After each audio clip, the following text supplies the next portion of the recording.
Okay. Karibuni sana watu wa Mungu, karibuni sana watu wa Mungu katika YouTube chaneli zetu za Fabidigo TV na BM Zakaria Online TV. Ni Fabidigo nikiongea sauti hii ya Mungu, akinipa Mungu uwezo wa kutaka kuongea na nyie. Nipo katika YouTube chaneli hizi ili niweze kuongea na nyie na kutoa maana ya vitu hivi Mungu alivyonijalia leo niongee. Kitu hiki ni kuhusiana na Utatu Mtakatifu wa Mwenyezi Mungu, Mungu pamoja nasi, Emmanuel.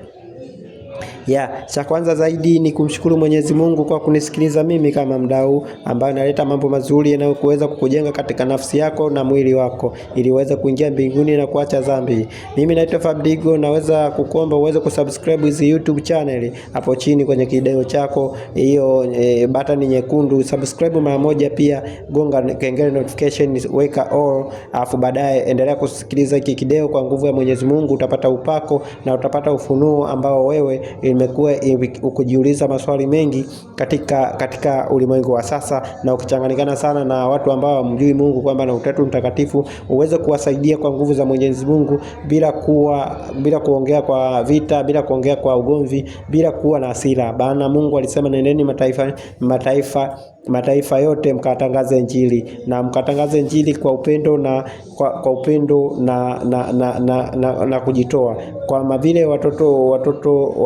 wadogo walivyo, nasi tunataka tuwe hivyo, tuwe na upendo mkubwa, au kama vile mitume au wanafunzi wa Yesu Kristo walivyo enda kutangaza Injili baada ya Yesu kupaa angani, yani baada ya ufufuo wake kupaa angani kwenda mbinguni. Basi wakina Petro na wanafunzi wengine walitawanyika kutoka Israeli kwenda sehemu nyingine ili kuweza kutangaza Injili. Asante sana. Nakuja na habari moja ambayo ni habari nzuri na yenye upako. Najua naongea na wewe, Mungu anautumia mdomo wangu ili aweze kukuambia haya. Sio mimi, bali ni nafsi yangu na roho yangu iliyonisukuma ili nikuletee haya mazuri. Nataka nitoe maana ya Utatu Mtakatifu wa Mwenyezi Mungu. Sisi kama Wakristo, mimi ni Mkristo, na yeyote aliye Mkristo naomba unisikilize hapa, na yule ambaye ni Muislamu asikilize hapa, kwa sababu hapa siongelee udini, naongelea elimu ya kila mtu aweze kumjua Mungu kwa ujumla. Ukisoma kitabu cha Biblia kina uhusiano wa Utatu Mtakatifu kutoka uumbaji. Pale Mungu alisema tumuumbe mtu kwa mfano wetu. Watu wengi ambao hawajui kwamba Mungu alikuwa anaongea na nani. Wengine wanasema alikuwa anaongea na malaika, wengine wanasema alikuwa anaongea na shetani alikuwepo kule mbinguni, wengine wanasema alikuwa anaongea na watu walikuwepo, wale malaika waliokuwepo mbinguni. Lakini kwa kusema ukweli ni kwamba Mungu alikuwa anajiongelesha mwenyewe na nafsi zake tatu. Tukisema Mungu ni Mungu mmoja, lakini akiwa katika nafsi tatu. Hizo nafsi zinakuwaje? Naomba nisikilize nikisoma kidogo hapa. Utatu Mtakatifu wa Mungu, nasoma kama jinsi makala haya nilivyoandaa kwanza, afu nayafafanua. Anasema Utatu Mtakatifu ni imani ya Wakristo, ni imani ya Kikristo kuwa Mungu ni mmoja, lakini yupo katika nafsi tatu tofauti, lakini zenye asili moja na usawa. Mungu Baba anaumba, yani Mungu Baba nafsi ya kwanza ni muumba. Mungu Mwana ni mwokozi, yani Yesu Kristo. Mungu Mwana ni mwokozi, yani Yesu Kristo. Mungu Baba ni muumba, Mungu Mwana ni mwokozi, Yesu Kristo. Na Mungu Roho Mtakatifu ni msaidizi mwezeshaji. Mungu Roho Mtakatifu ni msaidizi mwezeshaji. Haya, nimekwambia Utatu Mtakatifu wa Mungu kwa Wakristo wengi ndio wanaoamini kwamba Mungu ana nafsi tatu. Ni Mungu mmoja lakini ana nafsi tatu. Mungu Baba akiwa ndiyo anaumba, Mungu Mwana ni mwokozi ndiye aliyekuja duniani, na Mungu Roho Mtakatifu ni msaidizi mwezeshaji. Nafsi hizi zinafanya kazi kwa pamoja katika uumbaji, ufunuo na wokovu.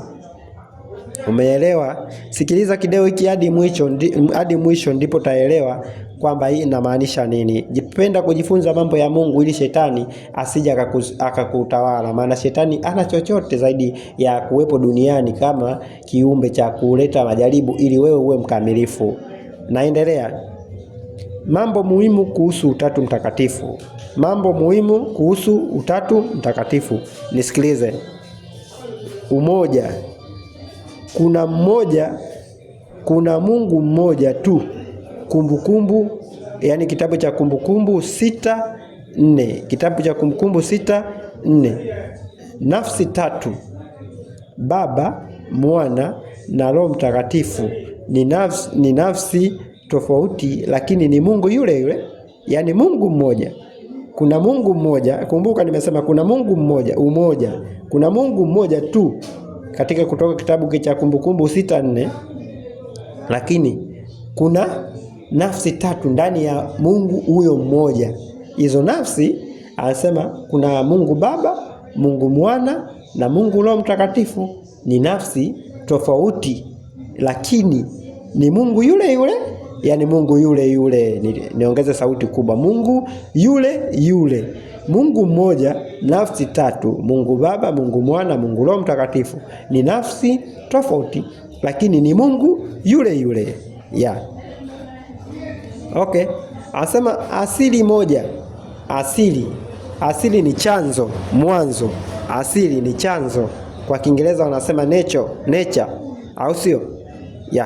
Wote ni wa milele. Yani asili moja, wote ni wa milele. Yani nafsi hizo tatu, Mungu Mwana, Mungu Baba, Mungu Roho Mtakatifu, wote ni wa milele. Yani hawezi kufa milele.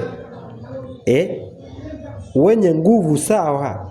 Yani Roho Mtakatifu, Mungu Baba na Mungu Mwana wana nguvu sawa na utukufu ule ule. Au sio? Mnanisikiliza hadi na fly. Unajua mambo ya Mungu yanafurahisha lakini ukiwa na akili nyingi kama kabidigi wao utaelewa hicho ninachoongea. Sikiliza hadi mwisho uweze kuelewa haya ninayoongea. Uhusiano. Nipo bado pale kwenye mambo muhimu kuhusu Utatu Mtakatifu. Moja nilisema umoja, mbili nilisema nafsi tatu, tatu nilisema asili moja. 4 uhusiano. Utatu unaonyesha uhusiano wa upendo na utendaji kazi wa pamoja. Yaani Utatu Mtakatifu wa Mungu huonesha uhusiano, upendo na utendaji kazi kwa pamoja. Hiyo ni nafsi tatu za Mwenyezi Mungu. Kazi za nafsi tatu za Mwenyezi Mungu ni hizi. Moja, Mungu Baba. Mungu Baba ni chanzo na mwanzilishi wa uumbaji na wokovu. Yaani Mungu Baba, nafsi ya Mungu Baba, nafsi ya kwanza hiyo, Mungu Baba ni chanzo na mwanzilishi wa uumbaji na wokovu. Mungu Mwana, Yesu Kristo huyo, ambaye Yesu Kristo Mungu Mwana anasema kazi yake sasa, wakala wa uumbaji na ukombozi aliyekuja duniani. Mungu Mwana, wakala wa uumbaji na ukombozi aliyekuja duniani. Ngoja nimalizie nafsi ya tatu alafu naanza kufafanua hapa. Mungu Roho Mtakatifu. Mungu Roho Mtakatifu. Mungu Roho Mtakatifu amesema ni mwezeshaji wa uumbaji, anayetoa ufunuo na kuongoza waumini. Yaani Roho Mtakatifu ni mwezeshaji wa uumbaji, anayetoa ufunuo na kuongoza waumini. Kumbe kazi ya Roho Mtakatifu pale unapokuwa unasali muda wote, unaswali, unafanya nini, yeye anakuwepo ndani ya mwili wako, anakuwa na kuongoza. Sasa nataka nirudi pale ambapo nilikuwa natoa Utatu Mtakatifu, kwamba nataka nichambue sasa. Baada ya kusoma nataka nichambue. Unajua katika imani hakuna kitu kibaya kama imani. Yesu Kristo alivyokuwa anafundisha alisema kama mngekuwa na imani kama punje ya haradali, mngeweza kuhamisha huu mti wa mkolosai, mkauamuru ung'oke hapa ukajitose baharini. Kama hivyo, ina maana kwamba leo naongea na wewe, kuna watu hawaamini, tuna imani tofauti duniani. Kuna Wakristo, kuna Waislamu, kuna Wayahudi, kuna Wahindu, kuna wale mafrimason, kuna na wale mafrimason wadogo wanaoamini waganga vienyeji wale. Sababu frimason maana yake kuwa huru, yani kufanya ujinga wote, yani ukitaka tu kutembea uchi unatembea uchi, ukifanya kumuua mwenzio unamuua, yani kuwa huru, ndio maana frimason. Sasa wajenzi huru. Sasa yote hizo ni dini, zote hizo ni imani. Watu wanajua tu kwamba Uislamu na Ukristo na Wahindu na nini. Tunajua huku Afrika ndio wanajua kuna dini mbili, Waislamu na Wakristo. Lakini yule anayeabudu shetani, anayemwabudu mganga, naye ni dini yake, kwa sababu kuna mtu katika familia yao wanakuwa na ilizi kuanzia bado wadogo. Ina maana kwamba hawaamini kwamba kuna kuishi bila ilizi, hawaamini kwamba kuna kuishi bila kuamini waganga vienyeji. Mimi nataka niongee pointi chache kuhusu mada iliyonileta kuhusu Utatu Mtakatifu wa Mungu. Mimi nikiwa nimejifunza Biblia, lakini pia nikiwa ni mtu ambaye nafuatilia sana kusoma na kujifunza kila siku, maana Biblia haiishi kujifunza. Tendo la imani la Utatu Mtakatifu linahitaji sana uwe na imani. Huwezi kuamini kama unakuwa unasoma vitabu bila kuelewa. Kuna kitabu cha Qur'ani kinaonesha kwamba Mungu ni mmoja, ana nafsi wala kuzaa wala kuzaliwa, na Mungu ni abadiliki wala fananishwi na watu wala fananishwi na kiumbe chochote duniani. Ukisoma Qur'ani itakwambia hivyo, lakini hicho kitabu cha Qur'ani ni hicho kitabu kilivyoandikwa hivyo. Mimi sio mtaalamu wa Qur'ani. Mimi naongelea hapa paliponileta mimi hapa kwenye Utatu Mtakatifu kupitia Utatu Mtakatifu wa Mungu. Sijakosoa kitabu chochote hapa. Ndio maana nimeongelea kuna imani nyingi. Kila mtu anaamini ya kwake.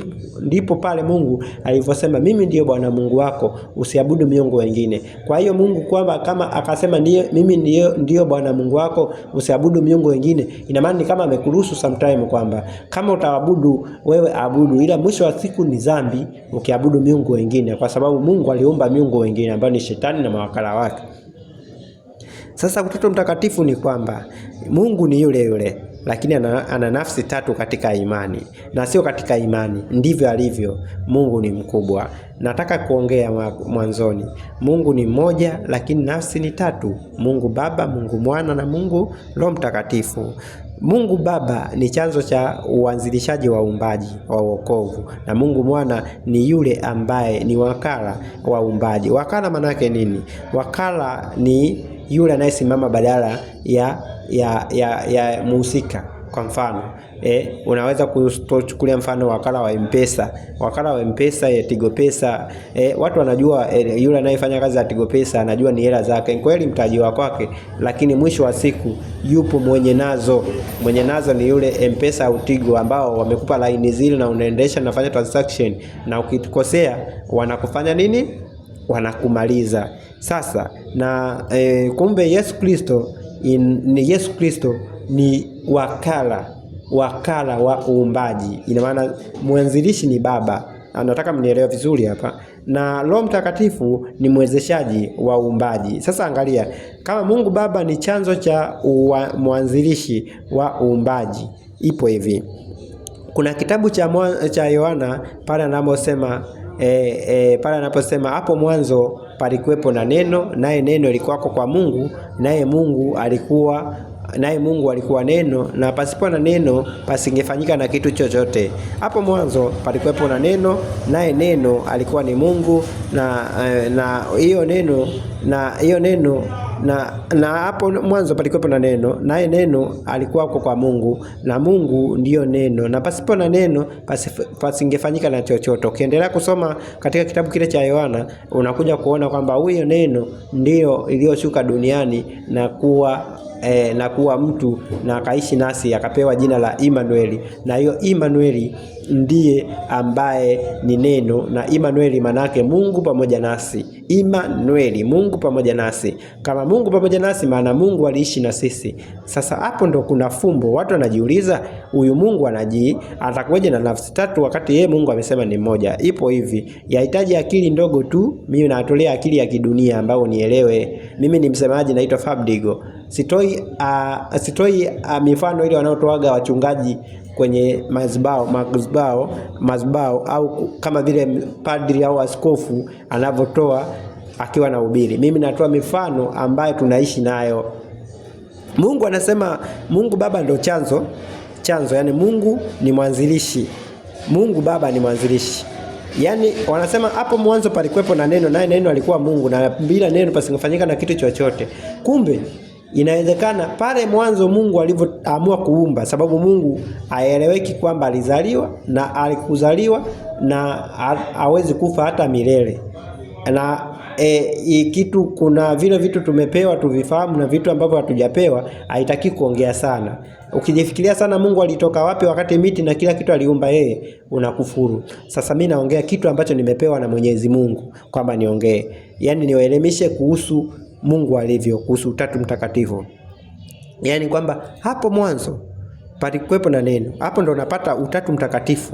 Sasa imetokaneje? Kwamba anasema Mungu Baba ni chanzo na mwanzilishi wa uumbaji na wokovu. Alafu Yesu anasema ni wakala wa uumbaji. Haya, ndio ile neno inakuja hapo mwanzo palikuwepo na neno. Palikuwepo na neno. Naye neno alikuwa ni Mungu. Pasipo na neno pasingefanyika na kitu chochote, maana kila kitu kiliumbwa kwa neno. Ina maana alisema mbingu itokee, mbingu ikatokea. Akasema ardhi itokee, na ardhi ikatokea. Lile neno ndiyo Yesu Kristo. Inawezekana sasa kwa fikra ndogo, kama wewe ulikuwa ujui Mungu mwanzoni kabla hajaanza kuumba, inawezekana ilikuwa nafsi moja. Ilikuwa ni nafsi moja. Sasa ndani yake Mungu, kwa vile yeye ndio muumba, akaizalisha mwenyewe nafsi nyingine ambayo ni neno, kwa uelewa mkubwa ambao ninao mimi nimepewa na Mwenyezi Mungu. Kwa sababu anasema hapo mwanzo, ina maana kabla hajaanza kuumba Mungu ilikuwa nafsi moja. Hiyo ndio Mungu Baba. Mungu Mwana ikazaliwa ndani yake. Neno lile likaanza kuongea, iwe mbingu ikatokea. Umeona? Iwe siji nini inatokea. Maji yajigawe sijui ikatokea. Yule alikuwa ni Yesu sasa. Sababu ni wakala. Nahisi mmenielewa. Haleluya. Bwana Yesu asifiwe. Tumsifu Yesu Kristo.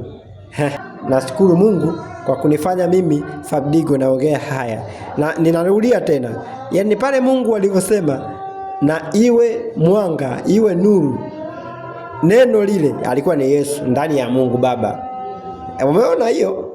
Hapo baadaye ikawa naenda ilivyokuja upande wa Mungu kukamilisha haya mambo, akatokea mwezeshaji wa uumbaji anayetoa ufunuo. Kwa ndani ya Mungu pa ikazaliwa roho inayo au nafsi tena yenye ufunuo, yenye utambuzi, yenye kujua masuala ya mwanzo na mwisho, kwamba ili kitu kinavyokiumba hii mbingu itakuwa hivi na hivi na hivi na hivi na hivi. Naongea na nyie huku ili mjue sisi sio watu wa dini. Mnasikia swaratani kidogo huko inalia kwamba Muhammad anailia, lakini sisi naongelea hapa Ukristo, Bwana Yesu Kristo. Sasa hapa ndipo ambapo watu hawaelewi kwamba je, Mungu atajigawa vipi? Hapa nataka nitoe mfano kwa hii dunia yetu. Kumbuka kwamba binadamu umeumbwa kwa mwili na roho. Binadamu umeumbwa kwa mwili na roho. Na roho ndani yake kuna nafsi. Kuna watu hawajui maana ya roho. Roho ni uhai, nafsi ni utu wako wewe. Ndio maana mchawi akiwa anakuroga, anaroga nafsi, roho hawezi kuiroga. Roho ni Mungu mwenyewe ambaye aliweka, iliingia ndani ya nafsi. Nafsi ndio utu wako. Ndio maana mtu anapokuambia wewe nyota yako ipo ndani ya nafsi yako. Nafsi ndio utu. Nataka nikutoe mfano. Kama wewe unaweza kuota ndoto usiku ukilala, upo kitandani, nafsi yako inaondoka, inaota ndoto iko sehemu fulani, inafanya kitu fulani. Kumbuka kule ulikuwa hujasafiri na mwili, ile unajiona wewe kwenye ndoto kama ni mwili. Je, aliyelala na wewe kitandani kwa muda huo si anajua mwili wako upo pale, lakini wewe umesafiri? Kama wewe unatoka unaota ndoto na usiku asubuhi ukiamka unawaza kwamba ulikuwa wapi, unashtuka ulikuwa wapi, nafsi tu inaondoka, mwili ulibaki pale na roho yako ilibaki, maana aliyelala na wewe anaona kwamba wewe uko hai. Je, Mungu atashindwa kujigawa kuwa na nafsi tatu? Hilo ni kitu kidogo chenye kutumia uwezo na mifano ambayo Mungu amenipa ili nikwambie wewe kwamba kama wewe unajigawa, je, Mungu atashindwa kujigawa? Afu je, kama wewe utuchukulie mfano ya wachawi. Mchawi, yani mchawi tu, binadamu anayeroga wenzie. Mchawi anakuepo hapa, upo naye, lakini unashangaa na roga sehemu fulani. Kama hapo unaongea naye, mchawi ana uwezo wa kujigawa, afu wewe unaongea naye kumbe umeona na kuroga. Je, Mungu atashindwa kuwa na nafsi tatu ambazo zinafanya kazi kwa muda mmoja na zinajigawa? Mungu aliyekuumba. Haya, hapo mmenielewa kwa mifano hiyo. Wewe unajitambua ni mchawi hapo na nisikiliza. Wewe unajigawaje kwenda sehemu fulani? Haya, wewe mganga wa kienyeji unajigawa kwa Mungu atashinda kuwa na nafsi tatu? Kuna muda inatakiwa tutumie uwezo wa kuelemisha pia na mifano mikubwa. Haya, nakuja upande wa shetani. Shetani huyu mnayemwogopa duniani, je, huyu shetani kama yeye shetani atakuwa na uwezo wa kujigawa, je, we Mungu Baba wa mbingu na nchi, yani Mungu ashinde kujigawa, shetani akajigawa? Hii ndio mifano Mungu aliyonipa. Kwa msitesane kuhusu Mungu. Mungu ni mtu, Mungu ni mkubwa. Alafu kuna sehemu ambapo mnasema Mungu hafananishwi. Mungu yeye ndo amejifunua kwetu. Mungu anampenda binadamu kuliko kiumbe chochote. Niwaambie ukweli. Yaani Mungu kampenda binadamu. Naomba Mungu hata nikifo nipokee mbinguni kwa hivi vitu ninavyonitumia niongee. Unisamee dhambi zangu hata siku ya kufa kwangu. Unifanye nife kifo chema. Pia Mungu wangu uniwekee akiba kwamba Fabidigo nilikuwa natoa haya mambo, au Godia Aaron Mwabunguru, jina langu la kuzaliwa Godia Aaron Mwabunguru, mtoto kutoka Mbeya, Mnyakyusa mmoja hivi. Nimekuwa Mnyakyusa kwa siku nyingi na Unyakyusa wangu umeelekea kwa Yesu. Sasa Yesu Kristo nakukiri Mungu mwana uliyeniokoa. Naomba kanipa akili zaidi ya kuelimisha watu. Naongelea mfano wa Mungu Baba. Kama Mungu Baba ndiye aliyefanya hivyo vitu vyote, yeye atashindwa kujigawa? Shetani ni roho, lakini shetani anajigawa. Lakini pia kuna kitu nitaka nikwambie kitu kimoja. Nani amewahi kumuona shetani? Hakuna. Nani amewahi kumuona Mungu? Hakuna. Wote wanakuja kwa mifano ya binadamu. Lakini pia kuna kitu nilikuwa naongelea hapa kuhusu Mungu huyu, kuhusu Mungu Baba huyo, yani kwamba Mungu siku zote anatupenda sisi, na hadi mashetani wanachukia, wale roho za kijini za kishetani zinachukia kwa sababu ya upendo. Mungu hana upendeleo. Tunapomsoma kwenye kitabu na yeye amejitunuku kwamba hana upendeleo. Lakini ukiangalia hata ukimsoma Ibrahimu sijui nini na kila kitu, Mungu ana watu wake. Hana upendeleo kwamba atakupa wakula, utakula miogo, utakula nini. Lakini Mungu kama unampenda yeye anakupenda zaidi. Yaani kwa mfano Ayubu huwezi kufananisha upendo Mungu alivyompenda Ayubu na kizazi kile cha Ayubu kipindi kile, au kizazi cha Nuhu au kizazi cha Ibrahimu. Umeelewa? Kwa leo wewe ukitaka kupende Mungu, fanya mazuri. Kwa Mungu alitupenda sisi kuliko viumbe vyake vyote, na alitutukuza na alitupa baraka. Alisema tumuumbe mtu kwa mfano wetu na kwa sura yetu, ili akatawale wanyama na viumbe vyote vilivyopo duniani. Hivi kwa mfano wewe, mtu anasema mimi ni mfano, au mwanangu ni mfano wangu. Ina maana mwanangu anafanana na mimi. Mfano manake nini? Sura manake nini? Mungu alisema tumuumbe mtu kwa mfano wetu. Hapo zilikuwa zinaongea nafsi tatu. Akuwepo shetani, akuwepo malaika, kwa sababu shetani na malaika hawakushiriki uumbaji. Shetani na malaika hawakushiriki uumbaji. Nafsi tatu ndizo zilikuwa zinaongea.